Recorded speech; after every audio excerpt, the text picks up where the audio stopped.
The Survivor Specialist, Phil and McKenna are back, and we are continuing the road to Survivor 50 tonight with Hide and Seek from Survivor 46.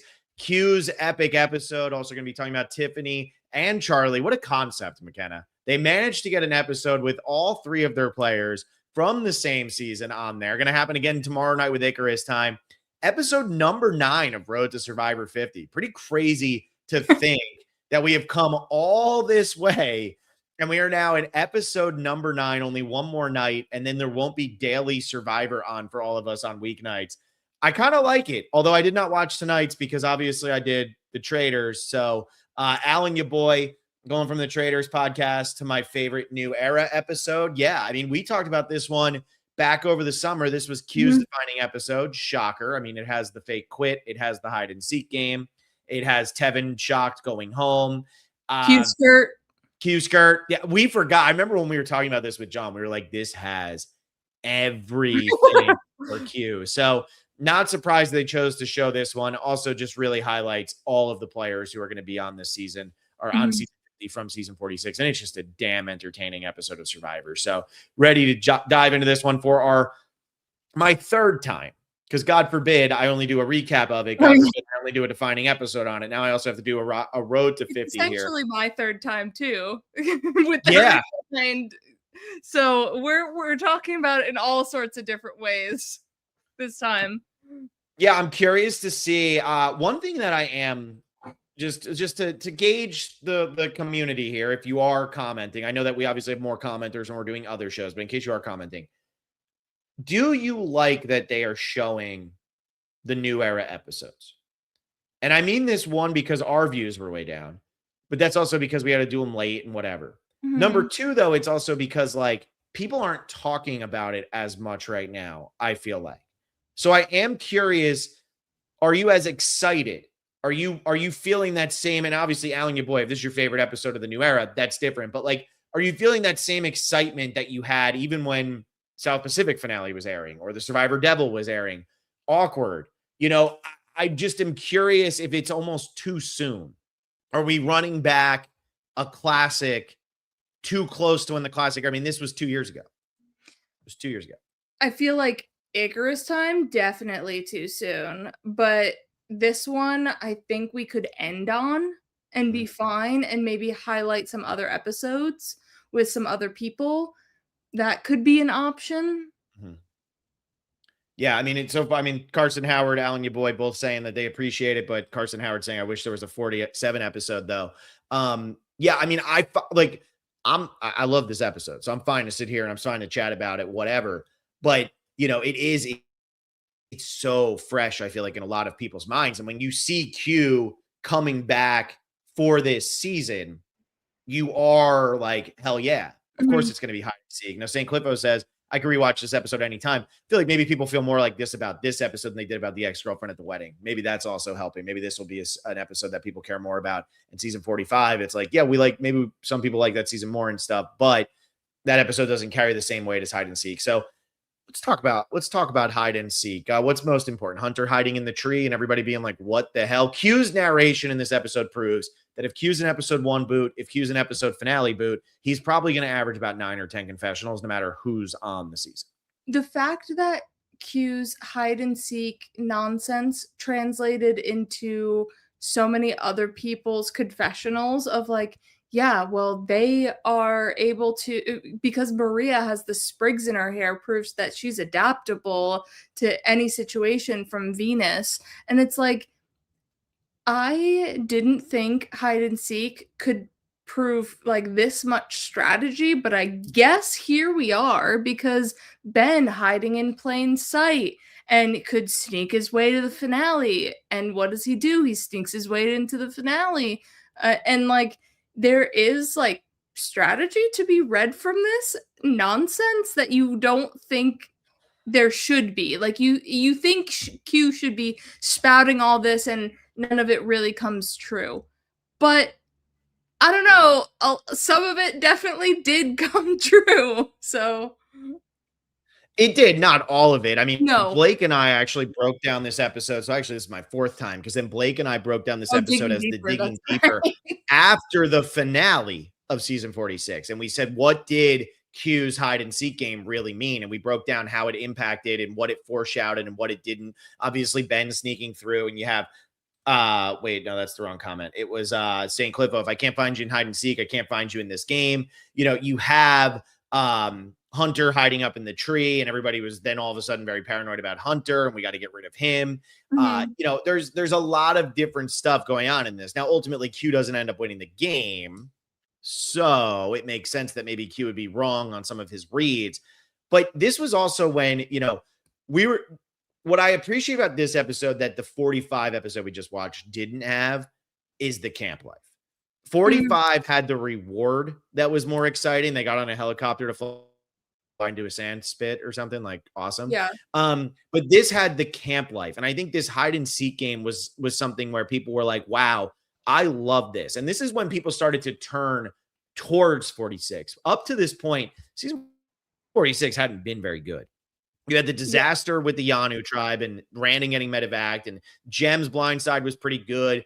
Mariah's merge boot was okay. The Tim Soda thing was what it was.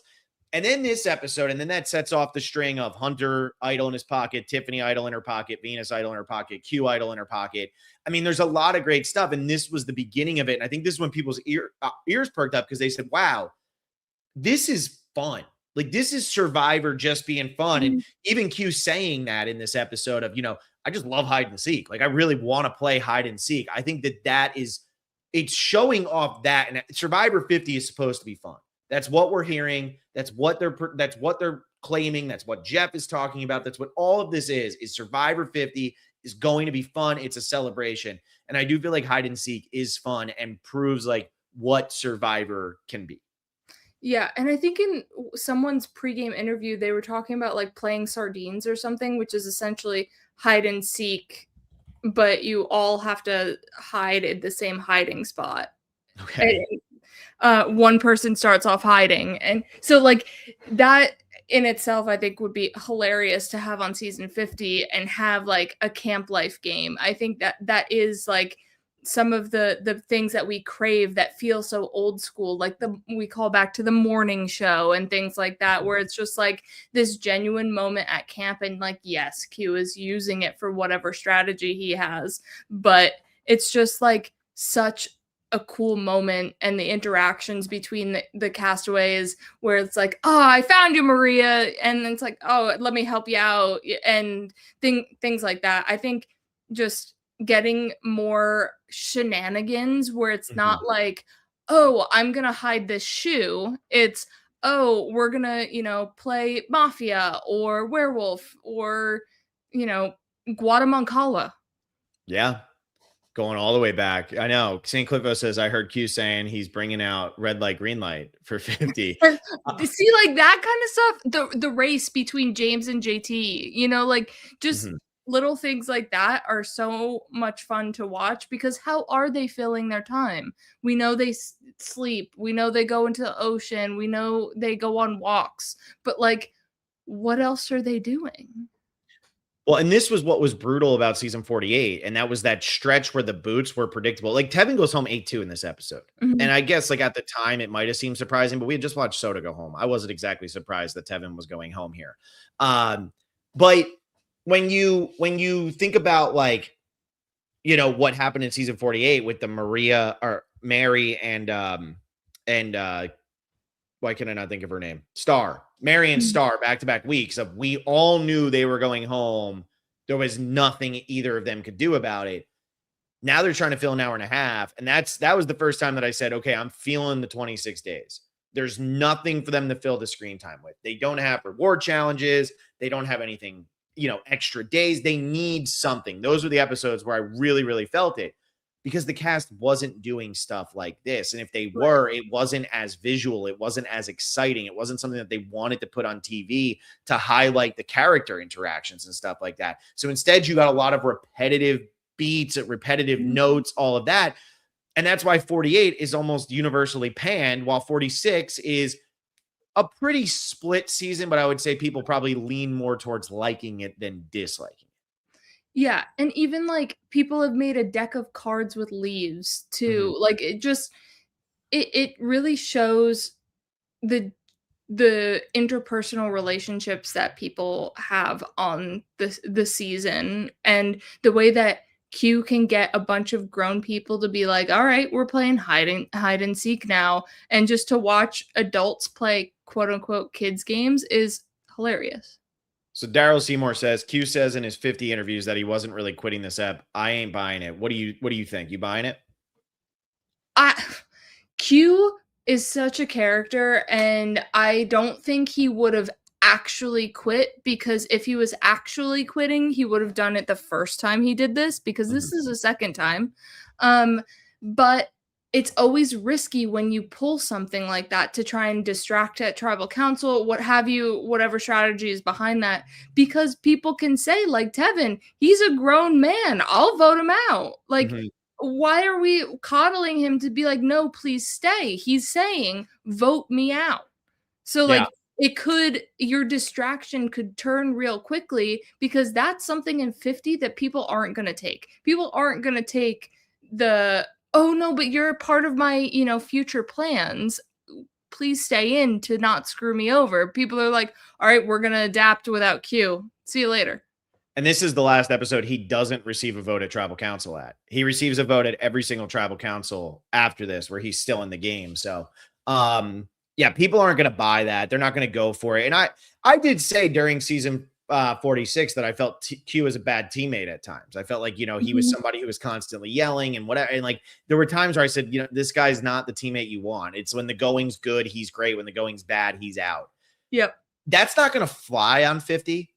And, I mean, this is the Q episode. Q has 15 confessionals, but Charlie also has 9 here. Like, Charlie gets a lot of screen time in this episode as well. And while Q is such a personality, Charlie, I feel like, could be overshadowed if he's not really running the game or doesn't have as much say in the strategy of things that are going on. But I don't think people are going to be willing to drag a player like Q along and use him as bait the way they were in season 46. And Q's got to play a totally different game. And I think that's going to be probably the hardest thing for him to do coming into this. He's still going to be good screen time no matter how long he's out there. But how is he going to play a different game than he played the first time? Because the game he played the first time will get him voted out much earlier, because people are going to be like, season 50, I worked way too damn hard to get here.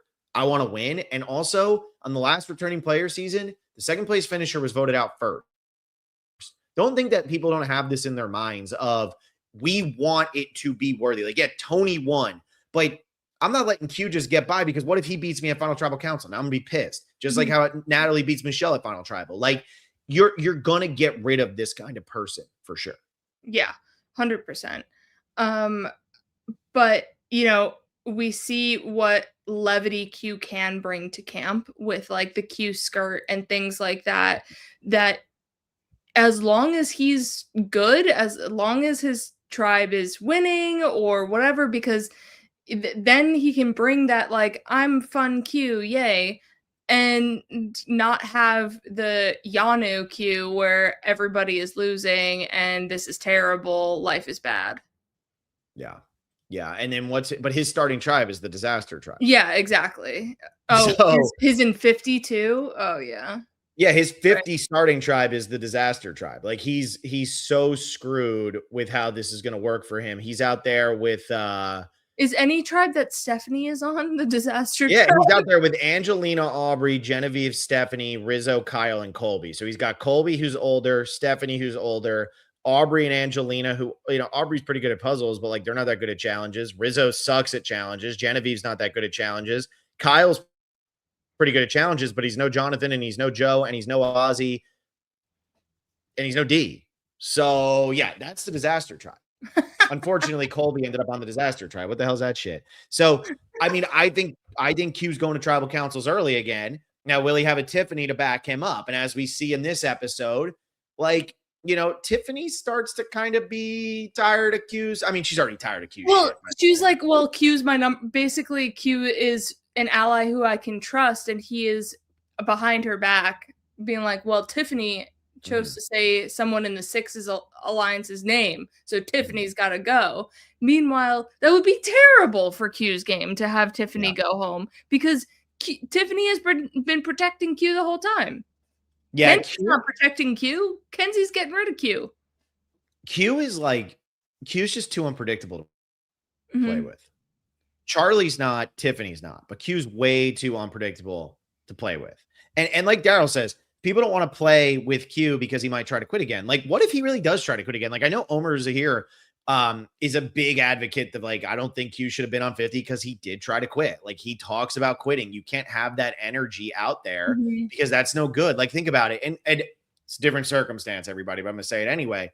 You know, in Amazon, Jenna Maraska talked about quitting all the time. She went out for All-Stars, and obviously her mom was ill and she did have to go back and barely got back there, but like she ends up leaving. And it was something that was discussed beforehand. And it's almost like I have that ability to get out of here if I need to. And obviously, in her circumstance, it was very needed.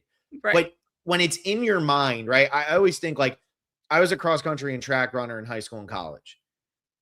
You run a race and let's say one race you get hurt, right? Like, or you fall on the track, you drop out of that race. Now it's in your head every time, like, oh, I could drop out. Like, I don't have to finish. This is painful. This is brutal. Could just drop. And now that's in your head all the time.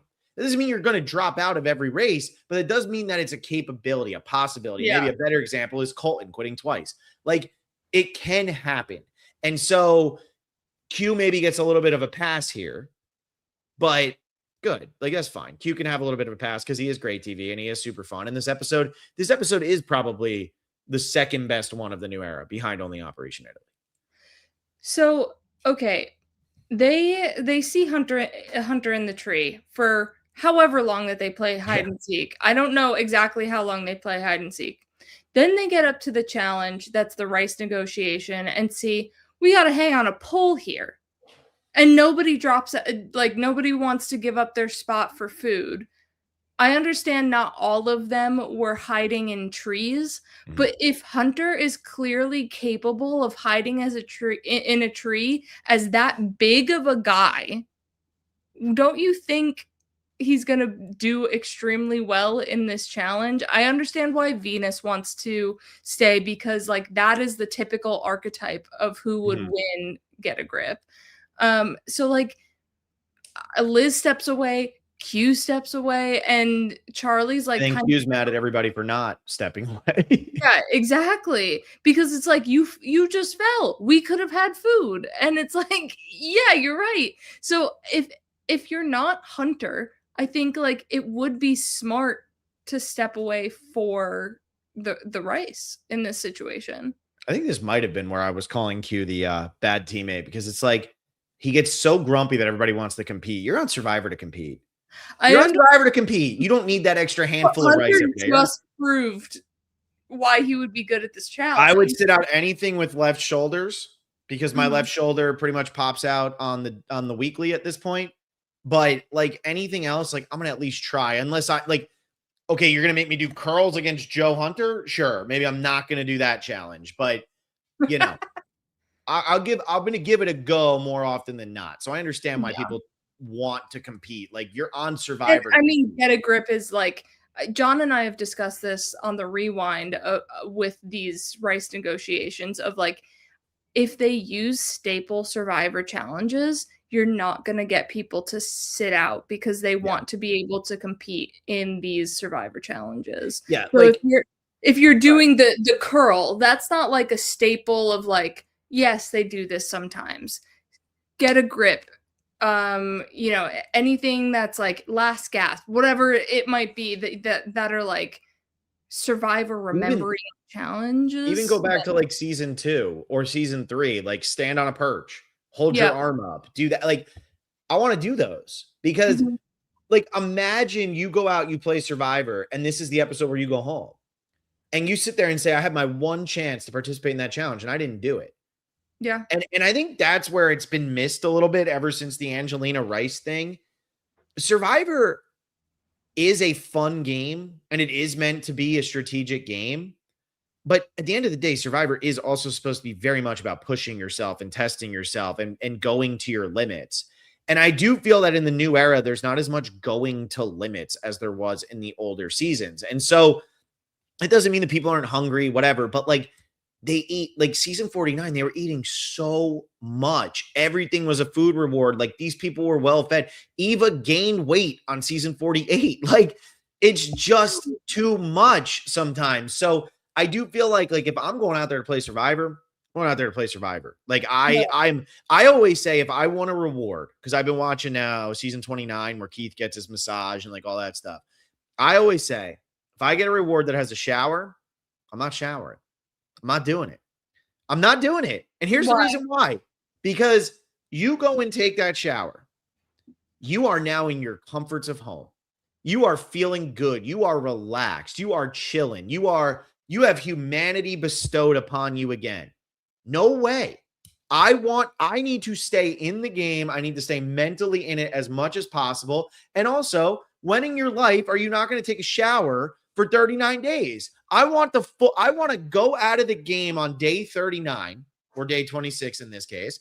I want to walk out of the game and I want it to be like, holy shit, that is what Phil looks like. That is what Phil reeks of after 26 days of pushing himself to his limit. That's what I'm saying.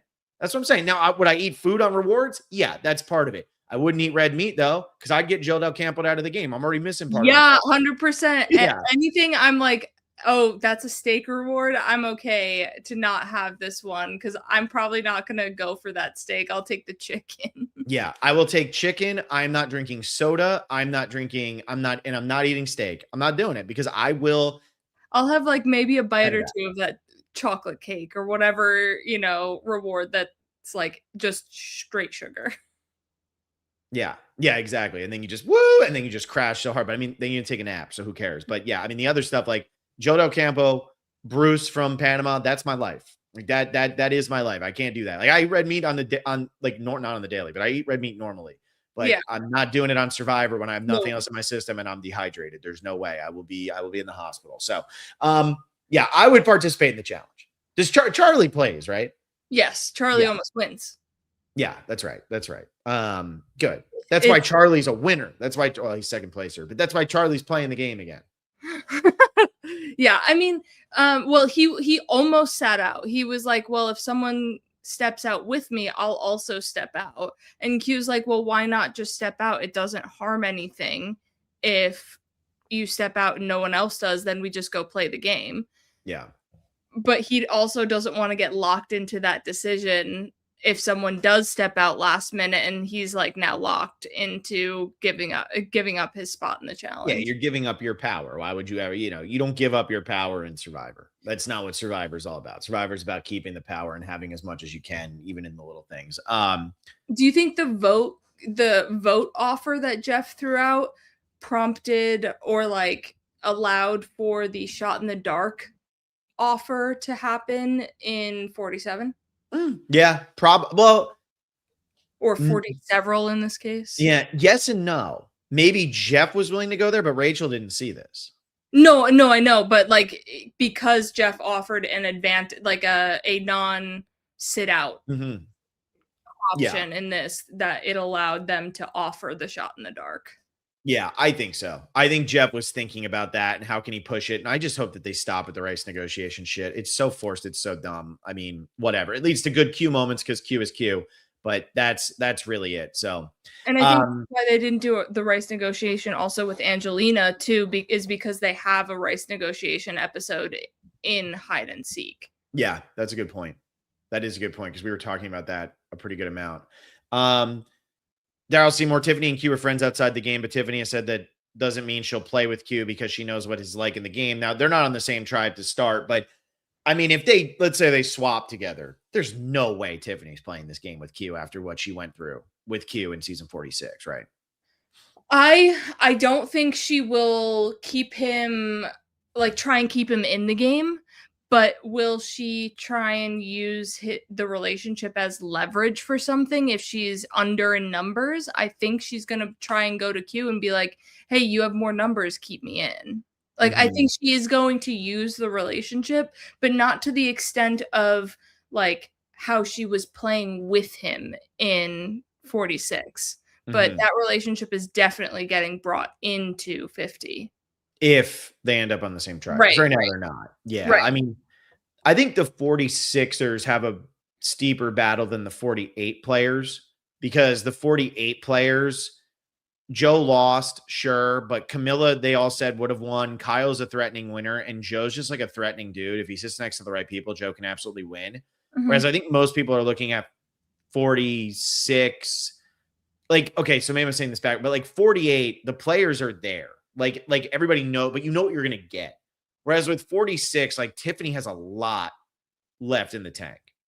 We don't know what Tiffany still has. Charlie is a player that a lot of people feel should have won. And then Q's just so unpredictable. I'm more worried about the 46ers than I am the 48 players. And I'm just thinking in terms of trios. So I do think that like for the 46 players to end up on a tribe together is probably less likely than the 48 players, because I think the 48 players have a little bit more, they have more legs in the game, if that makes sense. Yeah, though I think Tiffany and Charlie have some legs in the game, more so Tiffany. Mm. I think Q is probably toward the first boot rather than merge Mhm. of the game. And Charlie I think people would find him threatening in the game, but he does have a pretty good social game, enough for people to like keep him as an ally. But the thing is, with like no other trios, Tiffany and Charlie are on the same starting tribe. Mhm. Though they didn't Which is like so weird. really work together in the game much, but outside of things, everything could have changed. Like And once, multiple episodes on the same, like on the merge tribe together.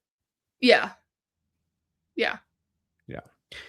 So, all right. Last thing I want to say about this episode is, do you think that they chose this one also because with some of these fun things they're doing on 50, Mr. Beast, Billie Eilish, Boomerang Idol, Jimmy Fallon, whatever? Do you think that this is kind of like a way of, these are things that we're going to try to highlight on season 50? We want to highlight on season 50 some of this fun and games that's going on. Do you think that this is a precursor of like season 50 is going to have some sort of segment that is enjoyable and is just like pure fun with a little strategy behind it on it? I feel like if you're tying it into like the Mr. Beast, the Jimmy Fallon of it all, then you show Metallica versus Taylor Swift. That's so short though. And what episode is that? Jem going home? I honestly don't remember, but like if Yeah. we're bringing pop culture into it, then we have like Kane talking about Pokemon. Like there are things that are like pop culture-y more than like hide and seek and Q skirts and things like that. So like I hope they show things that are more fun and jovial to make us like love 50 more, because if 50 is all just strategy, going home, all of this stuff, then it's not going to be as like celebrational as it could be. That was also the Jess boot. They are not showing the Jess boot Oh, to celebrate Survivor. So yeah, I mean, no, I I'm know. just I'm just Like, saying it's fun, you know? yeah, I Yeah. think they should show fun things in if it leaves us confused about the vote, I don't want them to cut clips. But if it's like, okay, I could have Charlie saying the same thing as Dee saying the same thing as Jonathan saying the same thing. Well, maybe we cut Jonathan and Dee saying the same thing and put in this camp life clip instead. Like, Mhm. then, they could make those conscious decisions of like showing us fun things like they did with hide and seek. St. Cliffo says, "Can't force the fun though. Hide and seek was organic." And that No, is that's true. very true. Yeah. Yeah. What else about this episode? I feel like that's pretty much it, besides like Tiffany was the first target here, and they were saying she is this threatening player, so her target is starting to increase in the Mhm. game. And she is getting more recognition of being a good player. So this does have like some ebbs and flows for Tiffany. And Charlie is in the middle playing a Charlie game. And so I think it does show everybody's like arc or like their note in Survivor of Charlie playing the middle, Tiffany's threat rising throughout the game, and then Q just being unhinged. Yeah, it's a really good example of all three of them. And that's like, that's a tough thing to do, especially when Q is eating up as much screen time as he is. But this is a really good episode to highlight all three of your stars. I mean, because I think these three players are bigger stars than Kyle, Camilla, and Joe. I'm sorry. And like, I know that Joe has like a massive fan base. And like, if you go over on like Facebook Survivor, they love Joe and casuals love Joe. But I do feel like most people really love Charlie too. Like the same people who love Joe love Charlie. Yeah, like Charlie was the Joe of 46. He was. So he absolutely was. I'll pose this question to you that you posed to me last night after watching this. Who would you want to see again? Maybe not on 50, but a second chance or something like that. From season 46? From 46. God. Well, first of all, I think they nailed it with who they picked. Okay. I honestly, probably Maria. I know that sounds crazy. I think that Hunter would be good because I think Hunter has a really good knowledge of the game. I think the casuals love Hunter. I think Hunter would be pretty solid. Hunter does not know his seasons. That's for sure. That's for sure. I see St. Cliffo saying Liz. I like Liz. Mine. That's mine. I don't know. Liz back on the island again. She's learned from her game. I think it would be so much fun to have Liz on again. I think Liz would be a lot of fun.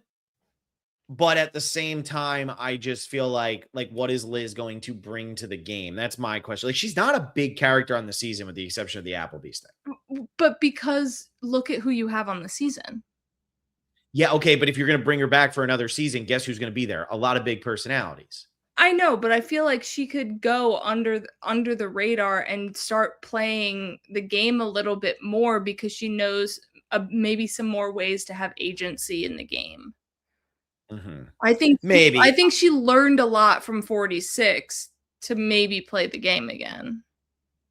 I think Venus and Maria are better picks, and just knowing how mad people are with Maria and like how angry they get with Maria. I mean, Maria would be so Maria too. Out there. Maria is the type of polarizing character that you should be casting. She was, I think, my preseason winner pick for 46. I really liked Maria.